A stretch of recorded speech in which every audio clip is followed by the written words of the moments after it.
சிவாய நம. அனைவருக்கும் அன்பான வணக்கம். நான் உங்கள் சுகத்தாய் அம்மா. இன்றைய பதிவு பங்குனி உத்திரம். பங்குனி உத்திரம் ஏப்ரல் 1ஆம் தேதி புதன்கிழமை. பக்தர்கள் விரதம் இருந்து வழிபாடு செய்வாங்க. திருமண தடை, புத்திரபாகியம், குடும்ப பிரச்சனை எதுவாக இருந்தாலும் பங்குனி உத்திரத்துல தாம் விரதம் இருந்து வழிபாடு செய்தாலே சர்வ கஷ்டங்களும் நீங்கி சித்தி காரியங்கள் நீங்க என்ன நினைக்கிறீங்களோ அது நடக்கும். மகாதேவனுடைய அருள், பாலமுருகனுடைய ஆசீர்வாதம் எல்லோருக்கும் கிடைக்கணும். விரதம் இருக்கிறவங்க காலையில ஸ்நானம் செய்துட்டு கையில பூநூல் கட்டுங்க. முருகர் கோவில்ல நீங்க அபிஷேகம் கொடுக்கறதுன்னா பால் அபிஷேகம் கொடுக்கலாம். இல்லத்துல முருகருடைய வேர் விக்கிரகம் இருந்தால் நீங்க 9 அபிஷேகம் செய்யணும்.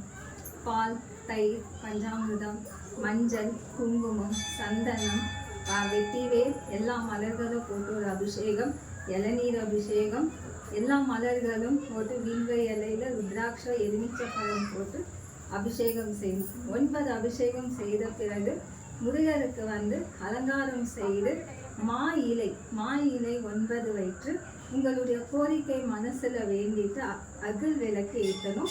நல்லெண்ணெய் உபயோகம் செய்யுங்க. முருகனிடம் கந்த சஷ்டி கவசமும் கந்த குரு கவசமும் 108 முறை ஓம் சரவண பவாய நமோ நமஹா இதை கண்டிப்பா சொல்லுங்க. தியானம் இருங்க. முருகனிடம் மடியேந்தி கேளுங்க, என்னை காப்பாத்துன்னு சொல்லுங்க. கண்டிப்பா அவருடைய அருள் ஆசீர்வாதம் எல்லோருக்கும் கிடைக்கும். நம்ம ஸ்ரீ வஜநாதன் சிவன் குரு ஆலயத்துல பாலமுருகனுக்கு அன்றைய தினம் அபிஷேகம் எல்லாம் நடக்கும். பங்குனி உத்திரம்னு எல்லா தேவதர்களுக்கும் பங்குனி உத்திரத்துலதான், உத்திராட நட்சத்திரத்துலதான் திருமணம் நடந்தது. அதனால எல்லா சுமங்கலி பெண்களும் குங்கும அர்ச்சனை செய்யுங்க. வெத்தலை வச்சு குங்கும அர்ச்சனை செய்து அந்த குங்குமத்தை தினமும் நெத்தியில வச்சுட்டு வாங்க. பிரார்த்தனை செய்யுங்க. புத்திரபாகியம் வேணுன்றவங்க முருகனுக்கு அரிசி வீட்டிலேயே மடியில கட்டின்னு கோவில்ல செலுத்தணும். அரிசி, அச்சி வெல்லம் ஒரு தொட்டில் வாங்கி காணிக்க வச்சு வெத்தலை, பாக்கு, பழம்லாம் வைத்து முருகனிடம் காணிக்க செலுத்துங்க. திருமணம் தடையா இருக்குன்னா ஒரு 9 பேருக்கு மாங்கல்யம், கயிறு, மஞ்சள் கிழங்கு அதை வச்சு வெத்தலை, பாக்கு, காணிக்க வச்சு மாங்கல்ய கயிறு, மலர்கள், வளையல் இது எல்லாமே வச்சு ஒரு 9 பேருக்கு சுமங்கலி பெண்களிடம் நீங்களும் ஆசீர்வாதம் வாங்கிக்கங்க.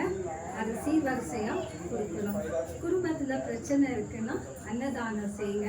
உங்க கையால அன்னதானம் அன்றைய தினம் ஏதாவது ஒரு தானியம் வேக வைத்து அன்னதானம் செய்யுங்க. கண்டிப்பா உங்க பிரார்த்தனை நிவர்த்தி ஆகும்.